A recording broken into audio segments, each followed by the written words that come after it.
નમસ્કાર, આપ જોઈ રહ્યા છો વીટીવી ન્યૂઝ અને આપની સાથે હું છું તોરલ। કહેવાય છે કે શ્રદ્ધા અને અંધશ્રદ્ધા વચ્ચે એક પાતળી ભેદરેખા છે। પરમ તત્વમાં વિશ્વાસ એ શ્રદ્ધા છે, પણ તેને જ્યારે સહેજ અતિક્રમી જઈએ એટલે એ શ્રદ્ધા અંધશ્રદ્ધામાં પરિણમે છે। અંધશ્રદ્ધા એ માણસના મનની એવી માન્યતા છે જે જ્ઞાન પર આધારિત હોતી નથી, પરંતુ તે લોકવાયકા પર આધારિત હોય છે। આપણને વારસામાં મળેલી શ્રદ્ધા એ અંધશ્રદ્ધા પણ હોઈ શકે। માણસ જાત ધાર્મિકતાના ઓથે જ અંધશ્રદ્ધાને અનુસરતો હોય છે। સાદી ભાષામાં કહીએ તો શ્રદ્ધા માણસને તારે છે અને અંધશ્રદ્ધા માણસને ડૂબાડે છે। તેથી દરેક શ્રદ્ધાવાળા માણસે અંધશ્રદ્ધાને ઓળખવી જરૂરી બને છે। કાળા જાદુ અને અંધશ્રદ્ધાને દૂર કરવાના હેતુથી ગુજરાત સરકાર દ્વારા માનવ બલિદાન અને બીજી અમાનુષી અનિષ્ટ અઘોરી પ્રથા અને કાળા જાદુ અટકાવવા અને તેનું નિર્મૂલન કરવા માટે બિલ પસાર કરવામાં આવ્યું છે। વર્ષોથી આ મામલે કડક કાયદાની માંગ કરવામાં આવી હતી અને આખરે આને લગતું બિલ સર્વાનુમતે પસાર કરી દેવામાં આવ્યું। આ કાયદાને મોટાભાગના લોકોએ આવકાર્યો છે, તો કેટલાકે સૂચન પણ કર્યા છે કે તેમાં હજુ અનેક પ્રાવધાનો ઉમેરી શકાય તેમ છે। અંધશ્રદ્ધા નિર્મૂલનનો કાયદો બનાવવા માટે હાઈકોર્ટમાં પણ પીઆઈએલ કરવામાં આવી હતી અને વર્ષોથી આવો કાયદો બનાવવા માટેની માંગ પણ કરવામાં આવી હતી। આખરે આ માંગ હવે બિલનું રૂપ લઈ ચૂકી છે અને હવે તે કાયદાનું રૂપ લેશે અને અંધશ્રદ્ધા ફેલાવતા લોકો સામે કાયદાનો કોરડો વીંઝાશે। કાળા જાદુ વિરોધી બિલ પસાર થઈ ગયું છે, તો હવે ઢોંગ ધતિંગની બલી ચડશે કે કેમ તે હવે આગામી સમય માટે એક પડકાર બની રહેશે। આ પડકારોને પહોંચી વળવા માટે શું પગલાં લઈ શકાય તેના પર પણ ચર્ચા કરવી અનિવાર્ય બની છે। ત્યારે આ જ મુદ્દા પર કરીશું મહામંથન।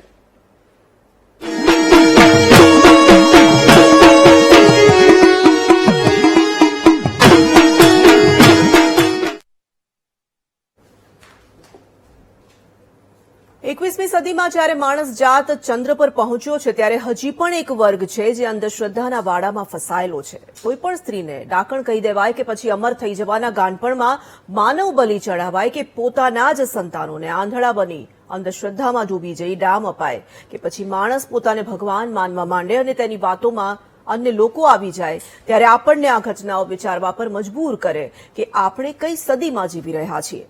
પણ આ અંધશ્રદ્ધાના નિર્મૂલન માટે કાયદો બનાવવાની દિશામાં જ્યારે આપણે આગળ વધીએ છીએ તો એક તરફ આનંદ થાય કે ચલો દેર આય દુરુસ્ત આય। આ પ્રકારના કાયદાની આપણા દેશમાં તાતી જરૂરિયાત હતી અને ઘણા સમયથી હતી, કારણ કે આ અંધશ્રદ્ધાનો ભોગ આપણા દેશમાં, આપણા રાજ્યમાં સૌથી વધુ બાળકો બન્યા, સ્ત્રીઓ બની। માત્ર ઓછા શિક્ષિત કે અશિક્ષિત જ નહીં, પણ ભણેલા ગણેલા અને પોતાને સમજદાર માનતા લોકો પણ અંધશ્રદ્ધાળુ આપણે જોઈ ચૂક્યા છીએ। સ્ત્રીઓને વળગાડ કાઢવાના નામે થતી મારઝૂડ અને શોષણ કે આ પ્રકારના તમામ કિસ્સાઓ હવે આ બિલ પસાર થતા શું અટકશે? હજી આ દિશામાં આપણે જાગૃતિ લાવવા માટે કેટલા અને કેવા પ્રયાસો કરવા પડશે તે હવે પાયાનો પ્રશ્ન બન્યો છે। ભારતીય બંધારણની કલમ 51A વૈજ્ઞાનિક ચિંતન પ્રત્યે રાજ્યની સજાગતા અને પ્રતિબદ્ધતાની જોગવાઈ છે, પણ છતાં તે જાગૃતિ અને સજાગતા માટે આપણે ઘણા પછાત રહ્યા છીએ। બંધારણીય જોગવાઈઓ છતાં અંધશ્રદ્ધા નાબૂદીની દિશામાં કાનૂની પગલાં લેવામાં આપણે ઘણો સમય પસાર તો કરી દીધો, પણ બસ હવે એ અપેક્ષા છે કે તેની અમલવારી આપણે સારી રીતે કરી શકીએ। આજે આ મુદ્દા પર જ આપણે વાત કરવી છે અને આ મુદ્દા પર વાત કરવા માટે આપણી સાથે ગેસ્ટ પેનલ જોડાઈ ચૂકી છે। ઓળખાણ કરાવીશ આપની હું।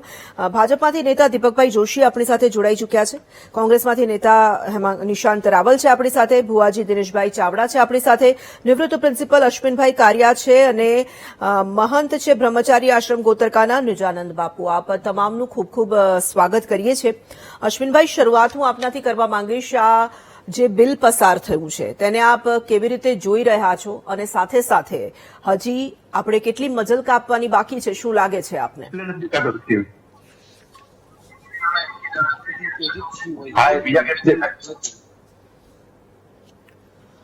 અશ્વિનભાઈ, મારો અવાજ આવી રહ્યો છે આપના સુધી? અશ્વિનભાઈ સુધી આપણો અવાજ નથી પહોંચી રહ્યો, પરંતુ આપણે આગળ વધીશું। નિજાનંદ બાપુ, તમે કેવી રીતે જોઈ રહ્યા છો? આજે બિલ પસાર થયું છે, અંધશ્રદ્ધા અટકાવવા માટે ઘણા લાંબા સમયથી લડત ચાલી રહી હતી, માંગ પણ કરવામાં આવી રહી હતી, આખરે હવે બિલ પસાર થઈ ગયું છે, કેવી રીતે જુઓ છો આને? જી, મારો ચહેરો બરાબર દેખાય છે ત્યાં? જી જી, હાજી। એક તો એને ખૂબ સારી રીતે હું આવકારું છું। જી, આ દેશમાં હજારો વર્ષથી પતનનું મૂળ જે રહ્યું છે એના જે 4-5 મહત્વના મેજર કારણો રહ્યા છે, એમાંથી એક અંધશ્રદ્ધા પણ રહી છે। એક સમય એવો હતો કે જયારે સાયન્સનો ઉદય નતો થયો, ટેકનોલોજીનો ઉદય નતો થયો અને પશ્ચિમ જગતમાં પણ વિજ્ઞાનનો ઉદય નતો થયો, ત્યારે આખા વિશ્વમાં અંધશ્રદ્ધા હતી. પણ આપણે ત્યાં 21મી સદીમાં પણ અંધશ્રદ્ધાએ નવા રૂપો ધારણ કરી અને પોતાના અસ્તિત્વને જાળવી રાખી આપણા માટે દુર્ભાગ્યપૂર્ણ. સૌથી મોટો વિષય એ છે કે બાળકોના બલિ આપવા, પ્રાણીઓના બલિ આપવા, જાત જાતના તરકટો કરવા, મહિલાઓ સાથે દુષ્કૃત્યો કરવા, આ બધા જે સમાચારો આંતરે ગાળે જે છલકે છે એ એટલા દુર્ભાગ્યપૂર્ણ હતા અને એના વિરુદ્ધમાં કોઈ આજ સુધીમાં મને લાગતું નથી જાથા સિવાય કોઈ ખુલીને સામે આવ્યું હોય. જયંત પંડ્યાએ ઘણા વર્ષોથી આ એક ફાઇટ સારી આપેલી અને આજે એમને યાદ કરવા જોઈએ. પરંતુ જે ગુજરાત વિધાનસભામાં આજે કાયદાનું સ્વરૂપ લીધું અને એમાં જે આ વિધેયક પસાર કરવામાં આવ્યું, એ વિધેયક સૂચવે છે કે ધ્યાન બહુ મોડા ગયું છે. આ વહેલા આવવું જોઈતું હતું, પણ રહીને પણ જે થયું છે એને ખૂબ રડેથી આવકાર્ય છે. એક ધર્માચાર્ય તરીકે હું રાજીપો વ્યક્ત કરું છું અને ડોંગ અને ધરતીના નામે જે કંઈ ચાલી રહ્યા છે, બધા ધીંગાણા ચાલી રહ્યા છે, એ ધીંગાણાઓ કમસે કમ કાબુમાં આવશે અને એના ઉપર એક નિયંત્રણ આવશે, એક ભય પેદા થશે. દિનેશભાઈ, તમે આના પર શું પ્રતિક્રિયા આપવા માંગો છો? કારણ કે મેં શરૂઆતમાં પણ કહ્યું કે શ્રદ્ધા અને અંધશ્રદ્ધા વચ્ચેની જે ભેદરેખા છે એ લોકોએ સમજવાની જરૂર છે, પરંતુ હવે આપણા ત્યાં જે રીતે કિસ્સાઓ વધી રહ્યા હતા, અનેક એવા કિસ્સાઓ સામે આવ્યા હતા જે આપણા માટે પણ ચોંકાવનારા હતા. પોતાના જ બાળકને ડામ આપવા કે પછી કોઈ સ્ત્રીને પ્રતાડિત કરવી કે આ પ્રકારના અનેક કિસ્સાઓ સામે આવ્યા અને હવે આખરે આપણે આ દિશામાં જાગૃત થઈ રહ્યા છીએ, આગળ વધી રહ્યા છે. કેવી રીતે જોઈ રહ્યા છો આને? તમ તો બેન, હું ગુજરાત રાજ્યમાં જે આ ખરડો પાસ કર્યો છે તેને હું દિલથી આવકારું છું અને જે આવા ધતિંગ-કરતાઓ, ભુવાઓ છે, તાંત્રિકો છે, તે આ બધું બંધ કરે એના માટે એક આ બહુ સારું કાર્ય થયું છે. આ બધું ના થવું જોઈએ. જી નિશાંતભાઈ, આપની પ્રતિક્રિયા લેવી છે. ઘણા બધા પ્રાવધાનો હજી પણ ઉમેરવા જેવા હતા તેવી પણ એક વાત સામે આવી રહી છે. જે સજાની જોગવાઈ કરવામાં આવી છે તે સજાની જોગવાઈમાં હજુ થોડુંક કડક આપણે વધારે કોઈક એમાં મુદ્દાઓ ઉમેરવાની જરૂર હતી, એવો પણ એક મુદ્દો સામે આવી રહ્યો છે. તમે કેવી રીતે જોઈ રહ્યા છો આને? શું કહેવા માંગશો? તોરલબેન, સૌપ્રથમ તો ગુજરાત સરકારે જે અંધશ્રદ્ધા નિર્મૂલન વિધેયક જે પસાર કર્યું છે એમાં અમારા કોંગ્રેસના તમામ ધારાસભ્યોએ, અમારી કોંગ્રેસ પાર્ટીએ એને સમર્થન આપ્યું છે. અને પરંતુ વાત એ છે કે આ કાયદો ખૂબ જ લેટ આવ્યો છે. તમે જાણો છો એમ, દર્શકો જાણતા હશે કદાચ કે 2008માં કોંગ્રેસના તત્કાલીન ધારાસભ્ય આ જ બિલ, આ જ પ્રકારનું એક્યુરેટ બિલ પ્રાઇવેટ બિલ તરીકે 2008માં વિધાનસભામાં અમે લાવ્યા હતા. પરંતુ એ સમયના ગૃહમંત્રી, તત્કાલીન ગૃહમંત્રી પ્રફુલભાઈ પટેલે કાયદામાં આ વિષયોની જોગવાઈ હોવાનું બહાનું કાઢીને બિલને ફગાવી દીધું હતું. અને 2008 થી લઈને 2024 સુધી ગુજરાતમાં અસંખ્ય ઘટનાઓ બની, ગુજરાતમાં અસંખ્ય બાળકોએ પોતાના જીવ ગુમાવ્યા, ગુજરાતમાં અસંખ્ય હ્યુમન સેક્રિફાઈસની ઘટના એટલે કે માનવ બલિની ઘટનાઓ આપણને જોવા મળી, અસંખ્ય મહિલાઓ પર દુષ્કર્મની ઘટનાઓ આપણને જોવા મળી. જો આ બિલ વહેલું આવ્યું હોત તો કદાચ આપણે આને રોકી શકતા હતા. એનો હું તમને એક કોટ આપવા માંગુ છું કે માનનીય હર્ષભાઈ સંઘવી ગૃહમંત્રીશ્રીએ જે વિધાનસભામાં કીધું કે બનાસકાંઠામાં નરબલી આપી એક બાળકની હત્યા થઈ, ગીર સોમનાથમાં એક દીકરીને કંઈક વળગ્યું છે એવું કહીને ખેતરમાં એને 2 દિવસ સુધી આગની વચ્ચે રાખી મૂકવામાં આવી અને 5 દિવસ સુધી એને જમવાનું ના આપ્યું અને છેલ્લે દીકરીનું મોત થયું. અરવલ્લીમાં 70 વર્ષીય દાદીમાને ડાયન કહીને એના જ પૌત્ર એની હત્યા કરી નાખી. સુરતમાં એક દીકરી પોતાના ગુમસુદા પિતાની શોધ માટે નીકળી હતી તો એક તાંત્રિકે એનું શારીરિક શોષણ કર્યું. આવી જે ઘટનાઓ હર્ષભાઈ સંઘવીએ કોટ કરી, આ ઘટનાઓને આપણે ઓછી કરી શકતા હતા, આ ઘટનાઓને આપણે કંટ્રોલ કરી શકતા હતા. પરંતુ એનીવે દેર આઈ દુરુસ્ત થાય, કાયદો આવ્યો છે એનું કોંગ્રેસ પાર્ટી સ્વાગત કરે છે. સાથે સાથે હું ખૂબ જ સ્પષ્ટ વાત કરવા માંગુ છું તોરલબેન, તમે બોલ્યા, ખૂબ જ સચોટ બોલ્યા તમે કે શ્રદ્ધા અને અંધશ્રદ્ધાની વચ્ચે એક પાતળી દોરી હોય, પરંતુ ધર્મ અને અધર્મની વચ્ચે ખૂબ જ મોટી ગેપ હોય છે. આ 2024નું જે અત્યારે દુનિયા છે, આપણે આર્ટિફિશિયલ ઇન્ટેલિજન્સી તરફ, એઆઈ તરફ જઈ રહ્યા છે, રોબોટ ટેકનોલોજી તરફ જઈ રહ્યા છે. એવા સમયમાં અંધશ્રદ્ધા, જાદુ ટોણા, બ્લેક મેજિક આવા જે ભયંકર શબ્દોનું ઉચ્ચારણ પણ જો થતું હોય ગુજરાત જેવા રાજ્યમાં તો એ ક્યારે પણ સાખી ના લેવાય. હું હિન્દુ છું, હું બ્રાહ્મણ છું, મારા માટે માત્ર ને માત્ર શ્રદ્ધાનો વિષય એ શ્રીમદ ભગવદ ગીતા છે તોરલબેન. શ્રીમદ ભગવદ્ ગીતામાં જે લખેલું છે, જે કહેવામાં આવ્યું છે, એનું આચરણ કરવું એ દરેક હિન્દુનું એક પરિબળ હોય છે, દરેક હિન્દુનું એક શ્રદ્ધા હોય છે. આવું દરેક ધર્મમાં છે. તમે દુનિયાના કોઈ પણ ધર્મને પકડો, એમના ધર્મમાં જે પણ ધાર્મિક ગ્રંથો છે એ ધાર્મિક ગ્રંથો હંમેશા સાયન્સની વાત કરે છે, હંમેશા શ્રદ્ધાની વાત કરે છે, હંમેશા ધર્મની વાત કરે છે. કોઈ પણ ધર્મ કોઈ પણ વિષયમાં ક્યારે પણ અંધશ્રદ્ધા શીખવાડતું નથી. પરંતુ જે રીતે તમે જુઓ કે અખબારો હોય કે ટીવીના માધ્યમ દ્વારા કે સોશિયલ મીડિયાના માધ્યમ દ્વારા છેલ્લા કેટલાય વર્ષોથી વંશ વશીકરણ જેવા શબ્દો, પ્રેમમાં વશીકરણ જેવા શબ્દો રોજ સવારે ઉઠીને આપણને સાંભળવા મળતા હતા. એટલે આવા કપટી લોકો જે ફૂલિયા ફાલ્યા હતા અને એના કારણે જે ગુજરાતના ખાસ કરીને ગરીબ અને વંચિત લોકોને જે શારીરિક નુકસાન ગયું છે. સાથે સાથે કોંગ્રેસ પાર્ટીને એવું પણ માનવું છે કે ક્યાંક અંશે એજ્યુકેશન પણ જવાબદાર આવે છે તોરલબેન. જ્યારે એજ્યુકેશનની તાદાદ જે મહોલ્લામાં, જે સોસાયટીમાં, જે ગામડામાં ઘટવાની શરૂઆત થશે, ત્યાં હકીકતમાં અંધશ્રદ્ધા જેવો શબ્દ ફૂલવાનો છે, ફાલવાનો છે. પરંતુ આ જે વિધેયક આવ્યું છે એ વિધેયકમાં હજી પણ ઘણી બધી એવી ત્રુટીઓ જોવા મળી રહી છે, જે ખરેખર એનું ઇમ્પ્લિમેન્ટેશન જે દિવસે ચાલુ થશે ત્યારે તોરલબેન આપણાને હકીકતમાં ખબર પડશે કે શ્રદ્ધા કોને કહેવાય ને અંધશ્રદ્ધા કોને કહેવાય. જે રીતે ડેફિનેશન આપી છે, મેં ખૂબ જ ડિટેલમાં વાંચી છે કે ધાર્મિક પ્રવૃત્તિ તમે કોઈ પણ પ્રકારની કરો છો અથવા તો જ્યોતિષ રિલેટેડ કોઈ પણ તમે પ્રવૃત્તિ કરો છો તો એને શ્રદ્ધામાં ગણવામાં આવશે ને અંધશ્રદ્ધામાં નહીં ગણવામાં આવે. પરંતુ ગુજરાત સરકાર હેઠળ આવતી ગુજરાત પોલીસ આને કઈ રીતે જોશે, કઈ રીતે એફઆઈઆર રજીસ્ટર કરશે, કઈ રીતે ચાર્જશીટ બનાવશે, કઈ રીતે કાર્યવાહી થાય છે, કેવી રીતે તેનું અમલીકરણ થાય છે તે જોવું સ્વાભાવિક ખૂબ અનિવાર્ય હશે. અને મને લાગે છે એ જ આપણા માટે, મેં શરૂઆતમાં પણ કહ્યું કે એ જ આપણા માટે સૌથી મોટો પડકાર છે અને એ પડકારને આપણે તમામ લોકો પાર કરી શકીએ, સિસ્ટમ પાર કરી શકે, તંત્ર પાર કરી શકે એવી અપેક્ષા પણ સ્વાભાવિક આપણને છે જ છે. હીરાભાઈ ભુવાજી પણ આપણી સાથે જોડાઈ ચૂક્યા છે અને નિવૃત્ત પ્રિન્સિપાલ અશ્વિનભાઈ કારિયા જે જોડાયેલા છે તેમની પાસે હવે હું જવા માંગીશ. અશ્વિનભાઈ, કેવી રીતે જોઈ રહ્યા છો આ બિલ પસાર થયું છે અને ઘણી બધી ચર્ચા જે અત્યાર સુધીમાં આપણે કરી છે, ધર્મના ઓથા હેઠળ જ અંધશ્રદ્ધા ફેલાવાનું કામ લગભગ સામાન્ય રીતે થતું આવતું હોય છે, પરંતુ એને અટકાવવા માટે આ બિલ કેટલું હવે તમને લાગે છે જ્યારે કાયદો બનશે ત્યારે કેટલું મહત્વપૂર્ણ સાબિત થશે?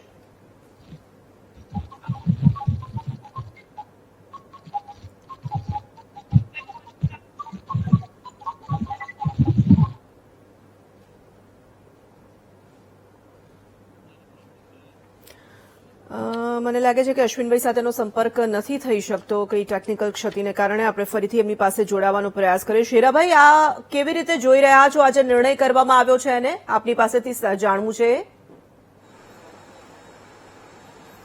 આ કાળા કાયદા વિશે જે સરકારે બિલ રજૂ કર્યું છે જી, એમાં અમારું સમર્થન છે. જી, અમે ભુવાજી તરીકે અમારી સંસ્કૃતિ એક શ્રદ્ધાનો વિષય છે.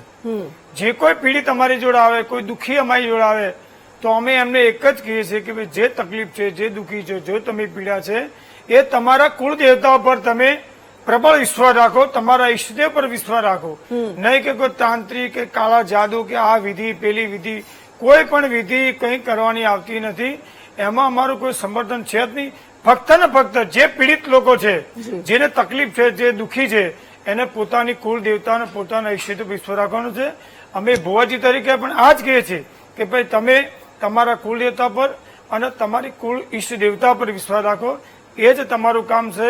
કોઈ પણ તાંત્રિક કે કોઈ કાળું જાદુ પર વિશ્વાસ રાખો નહીં, એ અમારામાં ભુવાજી તરીકે આવતું નથી. અમારો એમ કહીએ કે તમે ઘણા બધા લોકો ભુવાના નામે તાંત્રિકો જે છે, જે લોકો ખોટી રીતે ખોટી સલાહો આપે છે, ગેરમાર્ગે દોરે છે અને ક્યારેક ક્યારેક એવું પણ થતું હોય છે કે માનવ વધ સુધી પણ આખા મામલા પહોંચી જતા હોય છે. એ જે લોકો છે એમની સામે તો બિલકુલ તમને એવું લાગી રહ્યું છે ને કે આ જે કાયદો બનશે તે ખૂબ સરસ રીતે કામ કરશે અને જે જરૂરી પણ હતો? ખરેખર આ કાયદાની જરૂર હતી, કારણ કે સાચા ભુવા અને ખોટા એ ખબર શું પડે કે કોણ સાચું છે અને કોણ ખોટું છે. એમાં અમારું ભુવાજી તરીકે સંબોધન છે. અમારી રબારી સમાજના ભુવાની એક જ કે શ્રદ્ધા અને માતાની રજા લઈ અને જે અમારા મંદિરમાં જે સેવકો જે આસ્થા લઈને આવે છે એના અમે એક જ કહીએ છીએ કે ભાઈ તમે કુલ દેવતાની પર વિશ્વાસ રાખો. બીજી કોઈ વાતમાં તાંત્રિક કે કાળા જાદુ કે આ વિધિ પેલી વિધિઓ કરીને જે પૈસા પડાવવાનું જે કામ જે કરે છે એની પર એ નાબૂદ થવું જોઈએ. એમાં અમારું સરકારનું સમર્થન છે. દીપકભાઈ, શરૂઆતમાં પણ મેં જે રીતે કહ્યું કે દેર આય દુરસ્ત આય, ભલે થોડું મોડું થયું છે પરંતુ જે જરૂરી હતું, આપણા ત્યાં બિલ પસાર થવું જરૂરી હતું, એને કાયદાનું રૂપ આપવું ખૂબ જરૂરી હતું. કારણ કે છેલ્લા થોડા સમયથી આપણે જોઈ રહ્યા છીએ આ કિસ્સાઓ વધ્યા છે અને આ પ્રકારના જે કિસ્સાઓ છે તે હવે આ સદીમાં સ્વાભાવિક આપણા પર પણ સવાલો ઉપસ્થિત કરતા જ હતા. આની અમલવારી જે છે, આની સાથે જોડાયેલા જે પડકારો છે એને પહોંચી વળવા માટે શું રણનીતિ છે, આખરે શું વિચાર છે? બેન, કાયદો એટલા માટે કે આ પાતળી તમે જે વાતચીત કરી ભેદરેખા છે, એટલે એનું ઇન્ટરપ્રિટેશન કરવું અને ન કરવું એની અંદર બહુ પ્રોબ્લેમ્સ ઉભા થતા હતા અને એની છટકબારીનો જે ભોગ બનતા હતા અને જેનો લાભ લેતા હતા એ લોકો માટે ખાસ આ સિગ્નલ રેડ સિગ્નલ છે. કારણ એટલા માટે છે કે આ જે વિષય છે લાગણી સાથે જોડાયેલો છે. બીજું કે વાતચીત થઈએ, નિશાંતભાઈએ જે વાતચીત કરીએ કે દુઃખી અને પીડિત માણસો કોઈ પણને જયારે લોભ લાલચ અથવા તો પેલું કંઈક આપીને દુઃખી માણસ હોય તો એવા જે છે એને કોર્નર કરીને આ લોકો એ કરતા હતા, જેથી કરીને કોઈ પુરાવા એમની સામે મળવા જોઈએ તો એ મળતા નતા. કારણ કે સ્વાભાવિક વાત છે કે મને કોઈ પણ વસ્તુની જરૂરિયાત છે અથવા તો મને ક્યાંક જરૂર પડી છે તો એમની પાસે જઉં છું, દુઃખ પડ્યું છે તો હું જઉં છું, પછી જે કઈ ભોગ બનું છું તો કઈ બોલતું નતું. તો પુરાવાના અભાવે પણ જે આ વસ્તુ બનતી હતી તો એ નતું થતું અને એના લીધે હું માનું છું ઘણા બધા છટકતા હતા અને ધીમે ધીમે સમાજની અંદર આ દૂષણ આવી ગયું હતું. વર્ષો પહેલા આપણે જોયું હશે કે આપણે સંસ્કાર ને સંસ્કૃતિની વાતચીત કરીએ છીએ તો પશુઓની બલિ આપતા હતા, જે ખોટી, એ પણ ખોટી પ્રથા હતી. પણ ધીમે ધીમે તમે જોવા જાવ તો નાના બાળકો છે, મહિલાઓ છે, જે ભોગ અત્યારે સૌથી વધારે જો બન્યા છે તો સૌથી વધારે બાળકો બન્યા છે. આપણે દીપેશને વચ્ચે બહુ વર્ષો પહેલા હતું જયારે સાબરમતીમાં બન્યું હતું, 2 બાળકો. તો કહેવાનો મતલબ કે કોઈ વસ્તુના પુરાવા ના મળ્યા, કોઈ પણ ન થઈ વસ્તુ આપણે જોયું. તો એવી જે પરિસ્થિતિની અંદર જયારે ભોગ લેવાય છે અને એ વ્યક્તિઓ જયારે દુઃખી થાય છે તો એના માટે ખાસ છે. હા, એટલું છે કે નિશાંતભાઈએ જે બહુ સારી વાતચીત કરી, ઘણું બધું મારે કહેવાનું હતું એ બધું નિશાંતભાઈએ લગભગ કહી દીધું. એવું થયું કે કોઈ પણ ધર્મ છે એ શ્રદ્ધા શીખવાડે છે, ધર્મ શીખવાડે છે, કેવી રીતે જીવન જીવવું એ શીખવાડે છે, નહીં કે અંધશ્રદ્ધા કે તમે કોઈને પણ દુઃખી કરો અથવા તો કોઈનો એનો ભોગ લો. જયારે આ અંધશ્રદ્ધાની જયારે બાબત આવતી હતી ત્યારે લોભ લાલચ આપીને એને એવા માર્ગ ઉપર લઈ જતા હતા કે જ્યાં હંમેશા માણસ દુઃખિત થાય અને એનો ભોગ બનતા હતા. અને એવી વ્યક્તિઓ બચી જાય એ તો ક્યારે પણ સાખી ન લેવાય. એટલે જયારે વિધાનસભાની અંદર આ એક્ટ વિધાયક પસાર કર્યો છે, હું માનું છું ત્યાં સુધી ખૂબ આવકારદાયક છે. ઘણી વખત સમજણ અથવા તો સમજવામાં અથવા તો ઉતાવળમાં કોઈકે એવું સ્ટેટમેન્ટ કર્યું હોય કે નથી, આ બરાબર નથી, તો હું માનું છું ત્યાં સુધી એને સમજવાનો પ્રયત્ન કરવો જોઈએ. નિશાંતભાઈએ પણ જે વાતચીત કરીએ કે એની અંદર બધું સ્પષ્ટ પ્રમાણે કીધું છે કે કોને કાયદેસર ગણવામાં આવશે, કોને ગેરકાયદેસર ગણવામાં આવશે, ક્યાં એના પર ગુનો લાગશે. વાત સાચી છે કે જેમ જેમ આપણે આગળ જઈશું એ પ્રમાણે અનુભવ પણ આપણને થતા જશે. પણ હું માનું છું ત્યાં સુધી ખાસ કરીને આનું સાચું ઇન્ટરપ્રિટેશન તો કોર્ટ પોતે જ કરી શકશે. એટલે કદાચ કોઈક ભૂલ થઈ ગઈ તો પણ કોઈએ ગભરાવાની જરૂર નથી, પોલીસ ક્યાંક ભૂલ કરે તો પણ હું માનું છું ત્યાં સુધી આ બાબત છેલ્લા કેટલાય વર્ષોથી બહુ સ્પષ્ટ બનેલી હતી, શ્રદ્ધા અને અંધશ્રદ્ધા. જયારે આપણે સમાચાર પત્રોમાં એમાં સાંભળતા હતા અથવા તો મીડિયાથી સાંભળતા હતા, એમણે જે વાતચીત કરી કે પેલું પ્રેમમાં કોઈ નિષ્ફળ ગયા હોય તો વસીકરણની બાબત હતી. ઘણી વખત આપણે જોયું હશે કે આ કાયદો, આ વિધેયકનું નહોતું થયું ત્યાં સુધી જાહેરાત પણ આવતી હતી. તમે જોયું હશે ઘણી વખત કે વસીકરણ માટે અથવા તો કોઈને આમાં નિષ્ફળ ગયા હોય તો તમે મળી શકો છો, એનું નિરાકરણ આપે. તો એ બધી બાબત ઉપર તો પૂરેપૂરો કંટ્રોલ આવશે, 100% આવશે. અને કહેવાનો મતલબ કે શ્રદ્ધા અને અંધશ્રદ્ધાનો જે ભેદરેખા છે એ હવે સ્પષ્ટ રીતે આપણે કહી શકીશું ને એના ઉપર ગુનો પણ લાગુ પડશે. હું માત્ર ને માત્ર આપના માધ્યમથી એટલા માટે આ વાતચીત કરવા માંગુ છું, કારણ એટલા માટે છે કે આ બાબતો 4 આજે વિધાનસભાની અંદર મૂકવામાં આવી અને એના ઉદાહરણ સાથે આ પ્રસ્તાવ મૂકવામાં આવ્યો.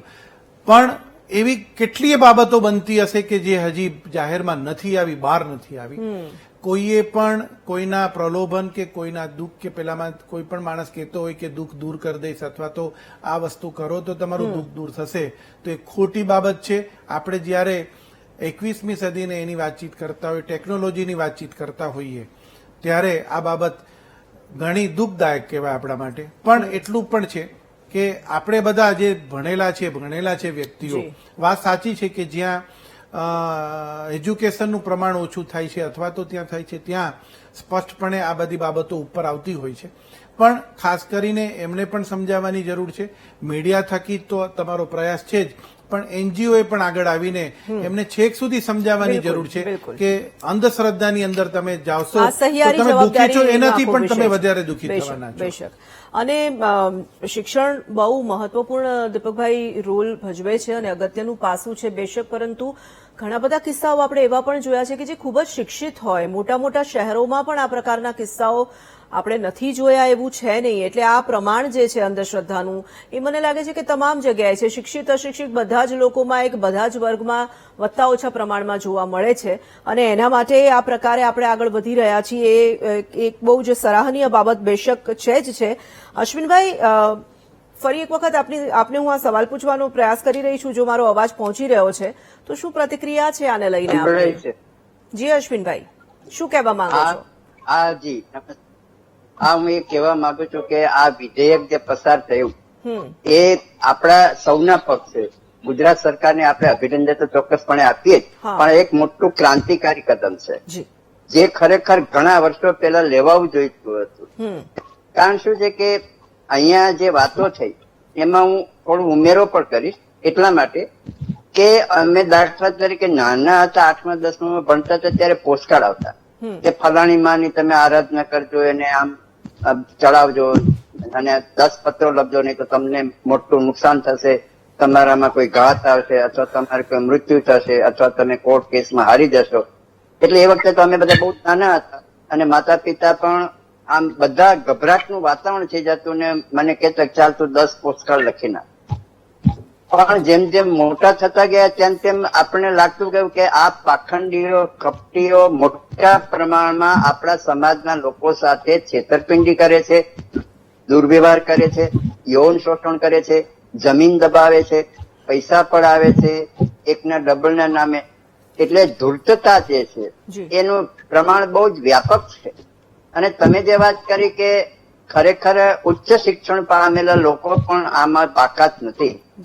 હું તો એક જ દાખલો આપું કે દાખલા તરીકે આપણા વડાપ્રધાન નરસિંહ રાવ હતા ત્યારે સત્ય સાંઈ બાબા ને પગે લાગતા નહીં, દંડવત પ્રણામ કરતા. અને એ વખતે સાંઈ બાબાનો એક કિસ્સો છે કે એમણે હવામાં હાથ ફેલાવીને સોનાની ચેન નરસિંહ રાવને ભેટ આપી હતી. અને આ ખરેખર જે બનાવ છે એ નરસિંહ રાવ તો વડાપ્રધાન હતા, મિનિટે મિનિટનું રેકોર્ડિંગ થતું હતું. તો એ એક શિષ્ય સત્ય સાંઈ બાબાને સોનાની ચેઇન આપતો અને સોનાની ચેઇન એ જ ચેઇન એ નરસિંહ રાવને સત્ય સાંઈ બાબા આપે છે. આ વિડીયોમાં ઝડપાઈ ગયું છે. એટલે કોઈ બાકાત નથી. એની પાછળના કારણો શું છે? ભય છે, લાલચ છે, ડર છે અથવા ઉન્નતિની આશા છે. અને તમે બીજી વસ્તુ કે આપણા લોકો જે છે તમે જુઓ કે કેટલા બધા બાબાઓ બળાત્કારના કેસોમાં સંડોવાયેલ છે. એટલે આપણે મોટા મોટા ભણેલા લોકો પણ પોતાની સ્ત્રીઓને ત્યાં મોકલતા અચકાતા નથી. એમને ખબર હોય છે કે ભાઈ આ બાબાના કરતૂકો આવા છે અને છતાં કોઈ પણ લાલચની નજરે, કોઈ પણ એમ કે એક લાભ મેળવવાની દ્રષ્ટિએ આ બધા કરતૂકો થયા કરે છે. એટલે આ કાયદામાં થોડી ઘણી ગેપ્સ છે જ. કારણ અમને તો એવું લાગે છે કે સરકારે એમ કે આ માગણી કરનારાઓને ખુશ રાખવા પ્રયત્ન કર્યો છે, પણ સાથે સાથે બીજા લોકોને નાખુશ પણ નથી કરવા એવું વલણ આમાં દેખાય છે. ફોર એક્ઝામ્પલ, આ દાખલા તરીકે એમણે કહ્યું કે ભાઈ ધાર્મિક વિધિ આમાં તાકાત રાખવામાં આવે. ધાર્મિક વિધિ કોને કેવી એ પાછો ઇન્ટરપ્રિટેશન નો સવાલ છે. ફોર એક્ઝામ્પલ, આપણે બહુ જ પ્રખ્યાત છે કે ભાઈ દર નોરતાના દિવસે, આઠમના દિવસે રૂપાલ ગાંધીનગર બાજુ એ મોટો ઉત્સવ થાય છે વરદાની માતાનો. ગામમાં પેલો સરઘસ નીકળે છે. એ ધાર્મિક વિધિ છે, બરાબર છે, આપણે માનીએ છીએ કે લોકો પોતાની ધર્મ શ્રદ્ધા પ્રમાણે એની આરાધના કરે. પણ કરોડો રૂપિયાનું ચોખ્ખું ઘી વેડફાય છે, એનો તો ઉપાય થવો જોઈએ ને. વર્ષોથી અમે માગણી કરીએ છીએ કે ભાઈ આ આટલું બધું કરોડો રૂપિયાનું ઘી વેડફાવું ન જોઈએ, એ ઘીનો સંગ્રહ કરો ને, ધૂળમાં રગદોડવાની શી જરૂર છે? જી પણ ખબર નહીં કેમ સરકારની ગળે ઉતરતું નથી. એ જ રીતે ફોર એક્ઝામ્પલ કે તમે જો કે 10-10 વર્ષની છોકરીને દીક્ષા આપવામાં આવે છે, તો તમે વિચાર કરો કે જેને સંસારનું કોઈ ભાન નથી, જ્ઞાન નથી, અનુભવ નથી, એ છોકરી સંસાર ત્યાગ કરે કેવી રીતે? એની સમજણ શક્તિની તમે મર્યાદા તો વિચારો. આજે 18-20 વર્ષનો યુવાન પણ સંસાર ત્યાગ વિશે નિર્ણય ન લઈ શકે, તો 10 વર્ષની 12 વર્ષની બાળકીઓ આ બાબતમાં કેવી રીતે પોતાની સંમતિ આપી શકે? એટલે આ તો બાળકોના પોતાના માનવ અધિકારનો ખરેખર ભંગ થાય છે, અને આપણે બધા એને નજરે જોઈ રહીએ છીએ, એને સરઘસો કાઢીએ છીએ, એને માનપાન આપીએ છીએ, એના વરઘોડા કાઢીએ છીએ. આ બધું પણ બંધ થવું જોઈએ. અને આ જે વશીકરણની હમણાં વાત કરી એક વક્તાએ, તો એ બહુ જરૂરી છે. એ તો એમ કે છે કે 24 કલાકમાં તમારા છૂટાછેડા થાય, તમારે પ્રેમી કે પ્રેમિકા તમારી પાસે આવી જશે, તમારો કોર્ટ કેસમાં સફળ થશો.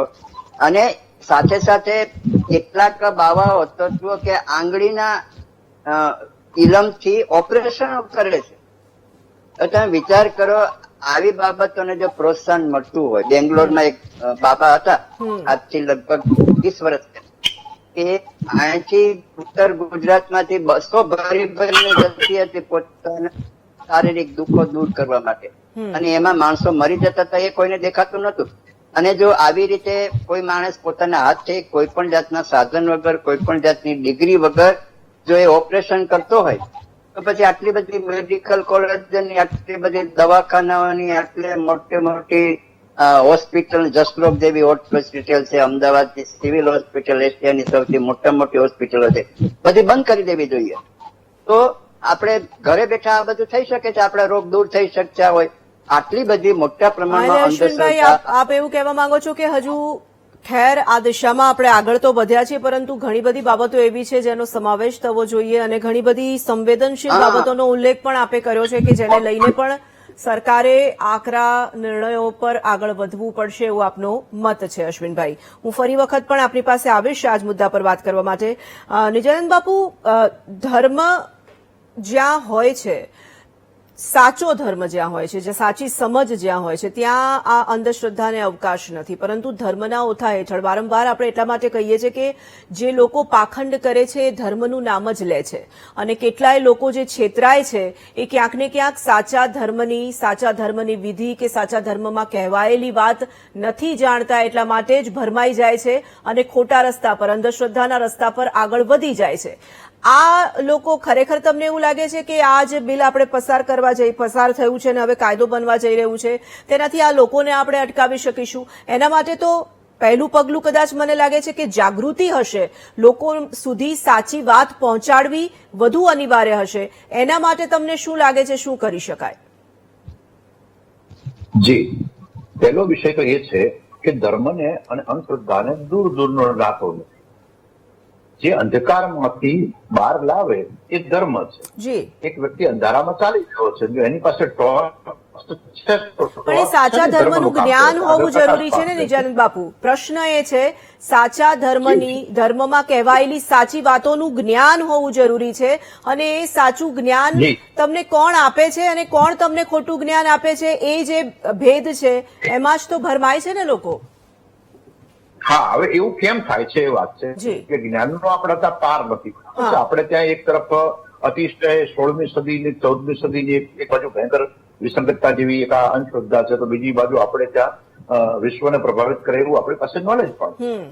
પરંતુ ત્યાં સુધી એક સંહિતા સ્થાપિત ન થાય. ભારતમાં સૌથી મોટો પ્રોબ્લેમ ખાસ કરીને હિન્દુ સમાજમાં અને જે લોકો પીરમાં માને છે એ મુસ્લિમ વિભાગમાં સૌથી મોટો પ્રોબ્લેમ એ છે કે આપણી પાસે સંહિતા નથી. હવે સંહિતા દેશનું બંધારણ છે, તો દેશના કાયદા છે, પણ આપણી પાસે ધર્મ તો છે, પણ એની જે સંહિતા લાગુ થવી જોઈએ સામાજિક ધોરણો પર, એ આપણે ત્યાંનો મોટો અભાવ છે. એટલે માત્ર જે ઉપર છેલ્લું જ્ઞાન છે કે કથાઓનું જ્ઞાન છે કે એ જ્ઞાન છે ને, એ સારું લાગે, પણ એ કોઈ વસ્તુને સ્થાપિત ન કરી શકે. એ સ્થાપિત ન કરી શકે. એટલે એક બાજુ આપણે જોઈએ તો જ્ઞાનની ગંગાઓ ઉભરાઈ રહી છે, બીજી બાજુ અંધશ્રદ્ધાની જે છે મોટી ખાઈ છે ને દાડે પાડે વધારે ઊંડી થતી જાય છે. જી આ કોન્ટ્રાસ્ટ જે સર્જાણો છે એના બે ઉપાયો છે કે કાં તો ધર્મ સંહિતાને દેશમાં લાગુ કરવામાં આવે, બધું સરકાર નથી કરી શકતી, બરાબર છે, તો ધર્મ સંહિતાને લાગુ કરવામાં આવે, નહીતર વિજ્ઞાન આધારિત સમાજની સંરચના તરફ આપણે આગળ વધવું જોઈએ. હું એક દાખલો આપીશ કે સૌથી વધુમાં વધુ ગઈકાલ સુધી ખ્રિસ્તી ધર્મ છે, ક્રિશ્ચનાલિટી છે, એ અંધશ્રદ્ધામાં એટલા આજે અંધશ્રદ્ધા હતી કે એની કલ્પના ના કરી શકાય, એ લોકો એટલા અંધશ્રદ્ધાળુ હતા. જી પણ એમાં સાયન્સનો પ્રવેશ થયો તો અંધશ્રદ્ધા વાળાઓની સંખ્યા ઘટી અને જે જ્ઞાની છે, જે સાચું જ્ઞાન છે એ તરફ સાયન્સ આધારિત સમાજ નિર્માણ થયું. એટલે આજે તમે જુઓ તો એ લોકો મહાસત્તાઓ પર બેઠા છે અને કેટલી અંધશ્રદ્ધાઓને એમણે ફગાવી દીધી. એમના આધારે તો આપણને પણ ફાયદો થયો. આપણે તો હમણાં સુધી અહીંયા મોટા મોટા ગપ્પા મારતા હતા, હવે સાયન્સ આવ્યું એટલે આપણને ખબર પડી કે આ તો નક્કી ગપ્પાબાજી હતી, વાસ્તવિકતા તો કંઈક બીજી જ છે. એટલે રિયાલિટી એક એ છે. બીજી વાત એ છે કે સોશિયલ મીડિયા અંધશ્રદ્ધાને વધુ પ્રોત્સાહિત કરવાનું એક માધ્યમ બન્યું છે. એક તો મેં કીધું સંહિતાનો અભાવ અને સંહિતાનો વેક્યુમ તો હજુ ઊભું જ હતું, ત્યાં સોશિયલ મીડિયા જે છે એ આધાર બન્યું છે અંધશ્રદ્ધાનું. કોઈ પણ વ્યક્તિ સોશિયલ મીડિયા ઉપર જાત જાતના દાવા કરી શકે છે, ખોટા પ્રકાર કરી શકે છે, બીજું કરી શકે છે, ત્રીજું કરી શકે છે, અને એના કારણે બહુ મોટા પ્રોબ્લેમ છે. સાધુ સંતોની જો હું વાત કરું તો હવે ધીમે ધીમે હું દાવા સાથે એમ કહીશ કે અમારો આખો સાધુ સમાજ અપવાદરૂપી નિયમોને બાદ કરતા સાયન્સ તરફ જે છે, સાયન્સ સિદ્ધ વાતો તરફ વળી ચુક્યો છે. અને એમાં અપવાદરૂપી હશે પણ સાયન્સ સિદ્ધ વાતો તરફ વળી ચુક્યો છે. કેમ વળી ચુક્યો છે કે સાધુઓએ પોતે હવે એની સાથે એટેચમેન્ટ કર્યું છે, હવે એની સાથે સંલગ્ન થયા છે. પરંતુ આપે જે કર્યો એ પ્રશ્ન ઠેરનો ઠેર રહે છે કે માત્ર સરકારથી બધું જ કામ થઈ શકતું નથી. તે છતાંય આ કાયદો નવી એક ભૂમિકાને ઉભી કરવામાં ખૂબ મોટો રોલ કરવાનો છે, એમાં કોઈ સંદેહ નથી. પરંતુ જેમ આપણે ભાઈ પ્રિન્સિપાલ સાહેબે જેમ કીધું કે માત્ર ને માત્ર કાયદાથી આ વિષય પતી જવાનો નથી. એક એવા સમાજનું નિર્માણ થવું જોઈએ કે જે સમાજ કાં તો વિજ્ઞાન આધારિત હોય, એટલે કે સાયન્સ આધારિત હોય, અથવા તો ચુસ્તપણે શાસ્ત્ર આધારિત હોય. અને શાસ્ત્ર આધારિત સમાજની સંરચના કરવા માટે શાસ્ત્રોની સંહિતા સમાજમાં સ્થાપિત થાય તો જ શક્ય છે, નહીતર માત્ર ઉપર છેલ્લા લીપાપોતી કે કલમ કરવાથી કશું થવાનું નથી. અંદર ખાને અંધશ્રદ્ધા પોતાની રીતે કામ કરે જ જતી હોય છે. બીજું કે વેક્યુમ છે ને એ બહુ મોટો આપણે જેને ખાલીપો કહીએ છીએ, ખાલીપો કોઈ પણ વસ્તુ છે ગમે તેનાથી ભરાઈ જતો હોય છે. જો એને યોગ્ય વસ્તુથી ભરવામાં ના આવે તો એ ગમે તે વસ્તુથી ભરી જતો હોય છે. આપણે ત્યાં સ્કૂલોથી માંડીને શરૂઆત થવી જોઈએ, કોલેજથી માંડીને શરૂઆત થવી પડે. જે સાયન્સ ફેકલ્ટીમાં ભણતી વિદ્યાર્થીની છે એ પણ પરીક્ષા માટે કે પોતાના કોઈ બીજા પર્સનલ પ્રોબ્લેમ માટે છે એ અંધશ્રદ્ધાનો આશરો લેતી હોય છે. સારામાં સારી પોસ્ટ ઉપર બેઠેલા ઓફિસરો અંધશ્રદ્ધાનો આશરો લેતા હોય છે. એટલે એજ્યુકેશનથી પણ આ વાત ઉકલતી નથી. એટલા માટે નથી ઉકલતી કે આપણે ત્યાં ભણતરને આ વાતને અલગ ગણવામાં આવે છે. આ બહુ મોટી મુસીબત છે.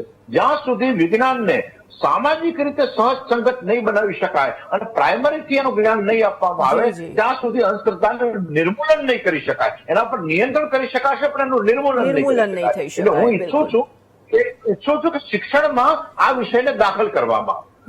ખૂબ સાચી વાત નિજાદન બાપુએ કરી છે અને મને લાગે છે કે એ પાયાથી જો આપણે પ્રયાસો કરીશું તો એ આજે વિચારી રહ્યા છે દિશામાં આપણને સફળતા બેશક લાગી શકશે, હાથ લાગી શકશે. દિનેશભાઈ, તમારો પણ એક બહુ મહત્વપૂર્ણ રોલ છે. જે ભુવા તરીકે છે તમારા પાસે બી ઘણા બધા લોકો આવતા હશે, એ લોકોને સાચો રસ્તો બતાવવાની જવાબદારી પણ તમારી છે. તમને શું લાગે છે આ જે પડકારો છે એને કેવી રીતે દૂર કરી શકાય?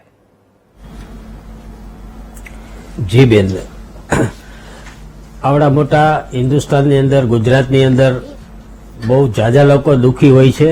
પણ મારું માનવું એવું છે કે જે કાંઈ દુઃખ હોય તો આપણા કુળદેવી હોય, આપણા ઈષ્ટદેવ હોય, એની પાસે પહેલા આપણે પ્રાર્થના કરવી જોઈએ. ત્યાં ન થાય તો આપણે બીજે જવું જોઈએ. અને અત્યારે વધુમાં વધુ લોકો ભુવાઓ એવા કામ કરે છે કે જે પૈસા માટે જ તે આવા બધા કામ કરી રહ્યા છે. તો સર્વે લોકોને મારી એક જ પ્રાર્થના છે કે આવા ભુવાઓથી, આવા ત્રાંતિકોથી દૂર રહેવું. કોઈને પૈસા દેવા નહીં. તમારા ઈષ્ટદેવ છે, કુળદેવી છે, એની ઉપર શ્રદ્ધા રાખો. ત્યાં જ તે પ્રાર્થના કરો, તમારા કુળદેવી જ તમારું કામ કરી દેશે. કોઈ ભૂવા ભરાડી પાસે જવાની જરૂર નથી. જી જી હીરાભાઈ, તમને પણ હું આ જ સવાલ પૂછવા માંગુ છું. તમારા ધ્યાને પણ જો કોઈ આવા પાખંડી લોકો જો આવે છે તો શું તમે સરકાર સુધી ધ્યાન દોરવાનો પ્રયાસ કરશો? કારણ કે તમારી પણ એટલી જ જવાબદારી છે, તમામ લોકોની એટલી જ જવાબદારી છે. ભુવાજી તરીકે મારી ફરજ બને છે. સમાજ અમારી પર પૂરો વિશ્વાસ મૂકે છે, હા, એટલે અમારી બી ફરજ બને છે કે આવા જે ધૂતારા અને પ્રખંડી માણસો છે એની પર કડકમાં કડક જી એક નવી દિશા આપે. અને અમે એક જ કહીએ છીએ કે ભાઈ જે તમને દુઃખને જે પીડિત છે એની તમારે કુલદેવતા અને તમારી માતા પર, ઈષ્ટદેવતા પર ભગવાન દ્વારકાધીશ, કારણ કે આ સૃષ્ટિનું સર્જન પરમાત્મા ભગવાન દ્વારકાધીશ છે, શિવજી છે, એની પર પ્રબળ વિશ્વાસ રાખો, શંકા ના રાખો કે ભગવાન આગળ જઈને હાથ જોડે કે મારું કામ થશે નહીં થાય, ના થાય તો આ ભુવા પેલા ભુવા. પણ અમે ભુવાજી તરીકે અમારી રબારી સમાજની પરંપરા એવી છે કે કોઈ દુઃખી પીડિત આવે તો માતાજીની રજા દોડ લઈને એક જ કહે છે કે ભાઈ તમે તમારે કુલદેવતા પર વિશ્વાસ રાખો. એ જ ખમ્મા કહે છે, એ તમારું સાચું સુખ અને સાચું દુઃખનું ઘડનાર અને મટાડનાર એ તમારી કુલદેવતા અને તમારા ઈષ્ટદેવ છે. તમારે ક્યાંય જવાની જરૂર નથી. આવા પાખંડી જે માણસો છે, જે કાળા જાદુ તાંત્રિકો અને આ કરે, આ વિધિ કરવી પડશે, પેલી વિધિ કરવી છે, તમારે અહીં વિધિ કરવા જવું પડશે, પેલી જગ્યાએ વિધિ કરવી, એના 25,000 50,000 લાખ જે શોષણ કરે છે એને ખુલ્લેઆમ બહાર પાડવા જોઈએ. અને આ સરકારે જે બિલ રજૂ કર્યું છે એમાં અમારું સમર્થન છે. અને અમારી પેઢીઓથી પેઢીઓ રબારી સમાજના જે અમે ભુવાજી છીએ એ દોઢના વિશ્વાસે કરોડોના વેપાર બી કર્યા છે. પણ એ કહેવાની જોડે કે અમારી માતાજી જોડે, અમારા ઈષ્ટદેવ ભગવાન દ્વારકાધીશ જોડે, અમારા ગોગા મહારાજ જોડે એમનો જ વિશ્વાસ રાખે. અમે કોઈ તાંત્રિક વિધિ કે મેલી વિદ્યા કે કોઈ વિદ્યા કોઈને અમે માનતા નથી. ફક્ત ને ફક્ત અમારા ઈષ્ટદેવ અને અમારી જોડે ભુવાજી કોઈ આવે પીડિત એને અમે એક જ કહીએ. નિશાંતભાઈ, કહેવાતા જે ધર્મગુરુઓ, જી હીરાભાઈ આવું છું આપની પાસે. નિશાંતભાઈ, કહેવાતા જે ધર્મગુરુઓ છે, જે કેટલાક ધર્મગુરુઓ તો એવા છે કે જે અનેક સજાઓના હેઠળ અત્યારે તો સજા ભોગવી રહ્યા છે, અમુક આરોપોના હેઠળ સજા ભોગવી રહ્યા છે. વોટ માટે રાજકીય પક્ષોના અનેક નેતાઓ, તમામ રાજ્ય, તમામ સરકારોની વાત છે. આમાં કોઈ એક રાજ્ય, કોઈ એક સરકાર કે કોઈ એક રાજનેતાની વાત નથી. અનેક રાજનેતાઓ આપણે જોયા છે કે એવા જ ધર્મગુરુઓના પગે પડતા હોય છે. વોટ બેંક માટે ગમે તે થતું હોય છે. અંધશ્રદ્ધા અટકાવવા માટે જયારે આપણે પ્રયાસો કરવાનું વિચારી રહ્યા છે તો આપણે એ દિશામાં પણ વિચારવું પડશે. માત્ર સામાન્ય માણસની જવાબદારી છે. શું આ જવાબદારી રાજકીય પક્ષોની અને રાજનેતાઓની નથી? એમાં તમામ લોકો આવી ગયા, સત્તા પક્ષ પણ આવી ગયું અને વિપક્ષ પણ આવી ગયું. ના, બિલકુલ તોરણબેન, સૌથી પહેલા તો ખૂબ જ સ્પષ્ટ કહેવા માંગુ છું કે ધર્મ ઉપરની શ્રદ્ધા એ ક્યારે પણ કોઈ પણ વ્યક્તિને શારીરિક કે આર્થિક નુકસાન નથી પહોંચાડતું, પરંતુ અધર્મ ઉપરની અંધશ્રદ્ધા હંમેશા તમે જુઓ 99.99% કિસ્સાઓમાં શારીરિક અને આર્થિક નુકસાન પહોંચાડે છે. ખૂબ જ સ્પષ્ટ વાત. બીજી વાત, દીપકભાઈએ જે કીધું કે જે આ અંધશ્રદ્ધા, જાદુ ટોણાના કારણે જે કેસીસ આવે છે, 90% કેસીસ તો પોલીસ સુધી પહોંચતા જ નથી. પહેલી વાત, પ્રશાસન સુધી, સરકાર સુધી પહોંચતા જ નથી. તમે જુઓ કે ડ્રગ્સના ઓવરડોઝથી કોઈનું મૃત્યુ થશે તો એ રજીસ્ટર થઈ શકશે હોસ્પિટલના માધ્યમ દ્વારા, પોલીસના માધ્યમ દ્વારા. તમે જુઓ કે દારૂના ઓવરડોઝથી કોઈનું મૃત્યુ થશે અથવા લઠ્ઠાકાંડ જેવી ઘટના બનશે તો એ રજીસ્ટર થઈ શકશે. પરંતુ અંધશ્રદ્ધાના કારણે, જાદુ ટોણાના કારણે, કાળા જાદુના કારણે જો કોઈનું મૃત્યુ થાય છે તો એને તમે જસ્ટિફાય જ નથી કરી શકતા કે આ શેના કારણે થયું. એને નેચરલ ડેથ માનીને સાઈડ ઉપર કરી દેવામાં આવતું હોય છે. એટલે કાયદાનું મજબૂતાઈથી ઇમ્પ્લિમેન્ટેશન કરાવવું એ આપણી માટે સૌથી મોટી ચેલેન્જ છે. હું તમને સ્પષ્ટ કહું, હું વિદેશમાં રહેલો છું. આ અંધશ્રદ્ધા, જાદુ ટોણાનો વિષય માત્ર ભારત દેશનો ને ગુજરાતનો છે એવું નથી.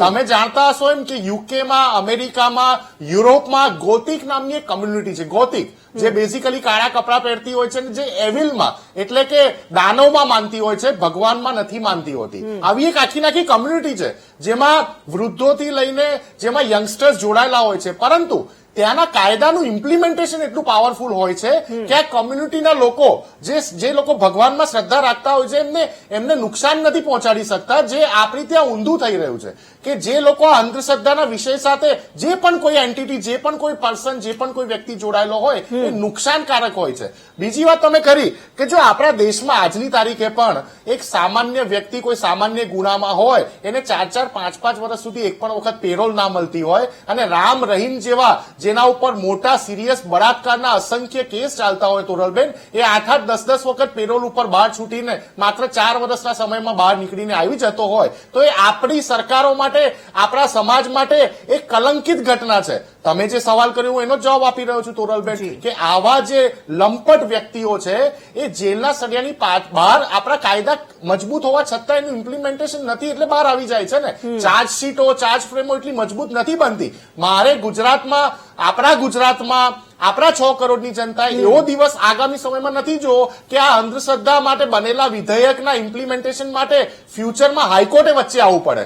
હાઈકોર્ટે કેવું પડે સરકારને કે ભાઈ તમે કાયદો તો બનાવી દીધો, એનું ઇમ્પ્લિમેન્ટેશન કેમ કડક રીતે નથી કરી રહ્યા. આવો વિષય ના ઉભો થાય એના માટે વિરોધ પક્ષ તરીકે અમે પણ રિસ્પોન્સિબલ છે, પત્રકાર તરીકે, મીડિયા તરીકે તમે પણ રિસ્પોન્સિબલ છો અને સરકાર તો પોતાની કામગીરી કરી રહી છે. એમાં આપણે સૌએ સાથ સરકાર આપવાનો છે. આમાં કોઈ મોટું રોકેટ સાયન્સ છે નહીં, પરંતુ સ્પષ્ટ વાત એ છે કે એજ્યુકેશન અને અવેરનેસ સૌથી મોટો જે વર્ડ આવે છે અવેરનેસ. આપણે હેલ્મેટ માટે મોટા મોટા હોર્ડિંગ લગાડી શકીએ તો અંધશ્રદ્ધા જેવા વિષય ઉપર ચર્ચા કરીને એના અવેરનેસના કાર્યક્રમને પ્રોગ્રામ પણ સરકાર ધારે તો ખૂબ જ સારી રીતે ચલાવીને આના અવેરનેસ પ્રોગ્રામ લાવી શકે છે. જી જી, એક નાનકડા બ્રેક માટે આપણે રોકાઈએ. કાળા જાદુ વિરોધી બિલ ખરેખર ઢોંગ ધતિંગની બલી ચડશે કે કેમ, એ જે પડકાર છે એ પડકાર માટે શું એના રસ્તા હોઈ શકે, શું ઉકેલ ઉપાય હોઈ શકે, તેના પર આપણે ચર્ચા કરી રહ્યા છીએ. પરત ફરીશું એક બ્રેક બાદ.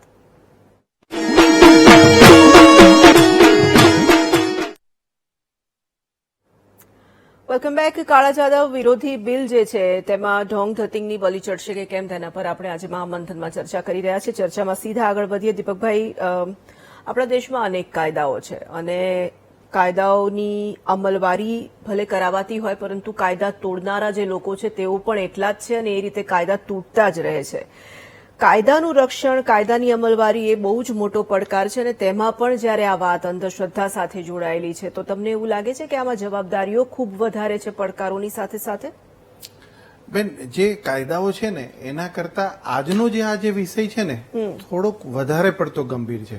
કારણ કે આની ભેદરેખા તમારે પાડવી ને એ બહુ અઘરી છે. તમે આ વ્યક્તિઓને કઈ રીતે છૂટા પાડશો એ બહુ અગત્યનું છે અને એની છટકબારીના લીધે જ અત્યાર સુધી આનો ફાયદો થયો છે. જ્યારે હું એટલું કહીશ કે ધર્મ છે તો એના ઉપરથી જ્યારે તમારું ધ્યાન દૂર થાય છે ત્યારે અધર્મનો પ્રવેશ થાય છે. એ જ રીતે શ્રદ્ધા જે છે તો શ્રદ્ધામાંથી જ્યારે તમારું ધ્યાન દૂર જાય છે તો એ અંધશ્રદ્ધામાં આવે છે. કહેવાનો મતલબ એટલો છે કે ધર્મને જે કંઈ છે લાગણી સાથે પોતે જોડાયેલા છે, શ્રદ્ધા પણ લાગણી સાથે જોડાયેલી છે. જ્યારે અધર્મને અંધશ્રદ્ધાની વાતચીત કરીને એક જનૂન સાથે જોડાયેલા છે. એટલે એમાં એ વ્યક્તિ કંઈ પણ કરી નાખે, તમે સમજજો. એને પોતાને ક્યાંક એમ કીધું એક તારું આટલું સારું થવાનું છે, આટલું દુઃખ તારું દૂર થવાનું છે, તો એ કોઈની પણ બલી ચડાવવા માટે કે કોઈને દૂર કરવા માટે બહુ તત્પર થઈ જાય છે. એટલે કહેવાનો મતલબ એટલો છે કે જે નિજાનંદ બાપુએ જે વાતચીત કરી એમણે બહુ ડિટેલમાં વાતચીત કરી કે આનો રસ્તો શું. તો બહુ વાત સાચી છે કે જે લોકો અત્યારે ધર્મનું રક્ષણ કરી રહ્યા છે, સાધુ સંતો છે, ધારો કે આપણે પણ પોતે આમાં આવી શકીએ કારણ કે સોશિયલ મીડિયા છે, પછી પોલિટિકલ પર્સન્સ છે, ધારો કે નિશાંતભાઈએ પણ જે સારી વાતચીત કરી, તો એવી વ્યક્તિઓએ અવેરનેસ આપવી પડશે. આજે શું છે કે જો ધર્મના લોકો જ, ધર્મની રક્ષણ કરનારા લોકો જ જો આનાથી દૂર થશે તો જ હું માનું છું ત્યાં સુધી આ એ બાજુ પ્રેરાશે લોકો. બાકી તમારી પોતાની જેટલી મોટી તાકાત હોય, ધર્મની તાકાત જ એટલી મોટી હોય તો અધર્મ બાજુ જવાના જ નથી. હું નાનકડું સરખું એક ઉદાહરણ આપું છું કે જે બનેલું છે અને મેં જોયેલું છે કે સવારે ચાલવા નીકળીએ ને ત્યારે આપણને ખબર હોય કે 4 રસ્તા પર કોઈ શ્રીફળ મૂકે કે એની ઉપર ચુંદડી મૂકે, પછી કંકુને નાખતા હોય. ચાલતા ચાલતા મને પણ એક વાત વિચાર થયો, જો તો હું જઉં દર વખતે, ઘરમાંથી પણ એવું કહેવામાં આવે કે આના ઉપર પગ નહીં મૂકવાનો ને આ છે. આગળ જાઉં ને એટલે એક વખત 2-3 વખત મને એવું થયું તો એક ભાઈ છે ને શ્રીફળ જે આ 4 રસ્તા પર ના હોય ને એ તોડીને બધાને આપતા હતા. એટલે કહેવાના મતલબ એ તો પ્રોફેસર નહીં હતા. એટલે કહેવાનો કે આનાથી કોઈ તમારી ઇફેક્ટ થતી નથી. તમે સમજો, તમારા મનની જે માનસિકતા છે એનાથી આ વસ્તુ થાય છે અને કોઈ એનો ગેરલાભ ઉઠાવે છે. આ બહુ સ્પષ્ટ બાબત છે. હા, જે બાબતની જે ચર્ચા થઈ કે પ્રિન્સિપલ સાહેબે અશ્વિનભાઈએ જે વાતચીત કરી કે એમણે ઘણી બધી વાતચીતો કરી, પણ જ્યાં પ્રાઇમા ફેસી જ્યાં મૂકવું પડે, જેમાં સીધી સામાજિક પરિસ્થિતિ તમારી ડોળાઈ જાય છે, એવી વસ્તુ ઉપર પહેલા તો માર મારવો જરૂરી છે. અને એટલા માટે જ સરકારે એના ઉપર ધ્યાન આપીને આ કાયદો લાવ્યા છે. અત્યારે વિધેયક પસાર કર્યું છે વિધાનસભાની અંદર. અને હું માનું છું ત્યાં સુધી આજે બધા વક્તાઓ જે છે બધા એ બાબતમાં સમર્થન આપ્યું છે કે આ વસ્તુ હોવી જોઈએ, કારણ કે આનાથી સામાજિક પરિસ્થિતિ પણ એનાથી ડેવડાઈ જાય છે. વર્ષો પહેલા આપણે જોયું હતું ત્યારે સામાજિક પરિસ્થિતિમાં એટલો ફેર નતો આવતો, પણ અત્યારે તો ઘરના ઘર બરબાદ થઈ જાય એવી પરિસ્થિતિ આવી છે, લોકોને દેવું થઈ જાય અને એટલી હદ સુધીનું થયું છે. એટલે હું માનું છું ત્યાં સમય બહુ યોગ્ય છે અને બસ હવે એના અમલીકરણને લઈને જે લોકોના મનમાં સવાલ હશે એની અમલીકરણ બી ખૂબ સરસ રીતે થાય એવું આપણે આશા રાખીએ છીએ. અશ્વિનભાઈ, સમય ખૂબ ઓછો છે, છતાં પણ તમે જો કંઈ કહેવા માંગતા હો આ મુદ્દા પર, ફાઇનલ કમેન્ટ આપની. હા, મારે તો એ કહેવાનું છે જી કે આમાં ઇન્ટરપ્રિટેશનના ઘણા બધા સવાલો ઉભા થવાના જ છે. હાજી, કારણ કે મેં જોયું છે કે આપણો જે સમાજનો નીચલો વર્ગ છે એ આપણા સમાજની પ્રથમ હરોળમાં આવી શકતો નથી, કોઈ પણ સામાજિક કારણોસર, અવરોધકોસર. એટલે નાનપણથી આપણે જે વાત કરીએ છીએ ને કે શિક્ષણમાં આ વસ્તુ હોવી જોઈએ, હું પણ એવું માનું છું. પણ આજે તમે દાખલા તરીકે જુઓ કે સાયન્સનો ટીચર એ તમને ગ્રહણ વિશે વૈજ્ઞાનિક સમજ આપતો હોય, છતાં ઘરે જઈને એ બધું પાણી ઢોળી નાખતો હોય, એ ઉપવાસ કરતો હોય, એ મંત્ર જાપ કરતો હોય. કારણ કે વિજ્ઞાનની જે વાત બાપુએ કરીને એ બહુ સરસ છે કે જ્યાં સુધી વિજ્ઞાન આધારિત કોઈ પણ કર્મનો આપણને પુરાવા ન મળે ત્યાં સુધી કોઈ પણ વાત સ્વીકારવી જોઈએ નહીં. આપણા બંધારણમાં અનુચ્છેદ 51A માં વૈજ્ઞાનિક અભિગમની વાત કરવામાં આવી છે અને વૈજ્ઞાનિક અભિગમ પ્રસાર કરવાની જે ફરજ છે તે વ્યક્તિની, નાગરિકની પણ છે અને સાથે સાથે રાજ્યની પણ છે. તો અમે દાખલા તરીકે તમે એમ કહો છો ને કે શ્રદ્ધા, અંધશ્રદ્ધા, પણ હું એક દાખલો નાનકડો આપીને વિરામ આપીશ આપણી વાતને. કે દાખલા તરીકે મને કોઈ પણ એક દેવી દેવતામાં શ્રદ્ધા છે અને હું એનું નામ 1000 વાર લઈને એમ માનું કે અગ્નિમાં હાથ નાખું તો હું બચી શકીશ? નહીં બચી શકું. મને કોઈ પણ માતાજીમાં શ્રદ્ધા હોય તો હું એમ કે એનું 50-100 વાર નામ લઈ અને 10મે માળેથી કૂદકો મારું, મને એનામાં શ્રદ્ધા હોય તો શું પરિણામ આવે? તો વિજ્ઞાન કહે છે કે ભાઈ વિજ્ઞાન દરેક જગ્યાએ એક જ છે અને પુરાવા વગર, પ્રયોગ વગર, નિરીક્ષણ વગર કોઈ વાત સત્ય તરીકે સ્વીકારતું નથી. આ વાતમાં જ્યાં સુધી આપણા લોકોને, નાગરિકોને જ્યાં સુધી શ્રદ્ધા નહીં બેસે ત્યાં સુધી અંધશ્રદ્ધા વધતી રહેવાની છે. આ તો ગુજરાતમાં અને દેશમાં આપણા આત્માને હચમચાવી નાખે એવા કરુણ બનાવો, સામૂહિક હત્યાકાંડના બનાવો બન્યા, નાની નાની દીકરીઓને મારી નાખવાના બનાવો બન્યા અને પરિણામે આપણને આ કાયદો લાવવાની ફરજ પડી છે સરકારને. આપણે ઈચ્છીએ કે આનો અમલવારી સારી રીતે થાય. આના માટે અમલવારી માટે ટ્રેનિંગ આપવી જોઈએ વૈજ્ઞાનિક અભિગમની, જે આ તંત્ર સાથે સંકળાયેલા છે અને નાગરિકોને પણ વૈજ્ઞાનિક અભિગમની સમજ આપવી જોઈએ. આપણી પાસે સમય ઓછો છે એટલે આપણે અટકીએ છીએ આ ચર્ચામાં. આપ તમામનો ખૂબ ખૂબ આભાર અમારી સાથે ચર્ચામાં જોડાવા માટે. તો આ નિર્મૂલન માટેનો કાયદો બનવાનો છે અને તેની અમલવારીને લઈને આપણે તેના પડકારોને લઈને ચર્ચા કરી રહ્યા હતા, પરંતુ આમાં માત્ર સરકારની, સત્તાપક્ષની, સિસ્ટમની, તંત્રની જ જવાબદારી છે એવું નથી. આ જે વાત છે તેની જવાબદારી મને લાગે છે કે મારી, તમારી, તમામ લોકોની છે અને એ દિશામાં જો આપણે જાગૃતિ નહીં લાવીએ, આપણે સમજ નહીં લાવીએ તો આ પ્રકારના જે કાયદાઓ છે તે બનતા રહેશે પરંતુ તૂટતા પણ રહેશે અને આપણે તેમાંથી બહાર નહીં નીકળી શકીએ. દુનિયા ઘણી આગળ વધી ગઈ છે, દેશ ઘણો આગળ વધી ગયો છે અને હજુ ઘણા આગળ વધવાનું પણ છે. એટલે અંધશ્રદ્ધામાંથી બહાર નીકળી શ્રદ્ધાનો આધાર લેવો ખૂબ જ અનિવાર્ય બને છે. એક સવાલ અમે દર્શકોને પૂછ્યો હતો કે કાળા જાદુ વિરોધી બિલ પાખંડ સામે અવાજ બુલંદ કરશે, તો 64% લોકો કહી રહ્યા છે કે બુલંદ કરશે. એટલે હજી પણ બહુમતી લોકોને વિશ્વાસ છે કે બુલંદ કરશે, પરંતુ 36% લોકો કહી રહ્યા છે કે નહીં થાય. પણ નહીં થાય એમને થવામાં એટલા માટે પરિવર્તિત કરવું પડશે. એના માટે તમામ લોકોએ પ્રયાસ કરવા પડશે અને તમામ લોકોના પ્રયાસથી આ જે ના છે 36%ની એ હામાં પરિવર્તિત થઈ શકશે. આપ તમામનો ખૂબ ખૂબ આભાર. આજની ચર્ચામાં બસ આટલું જ. રજા લઉં છું. નમસ્કાર.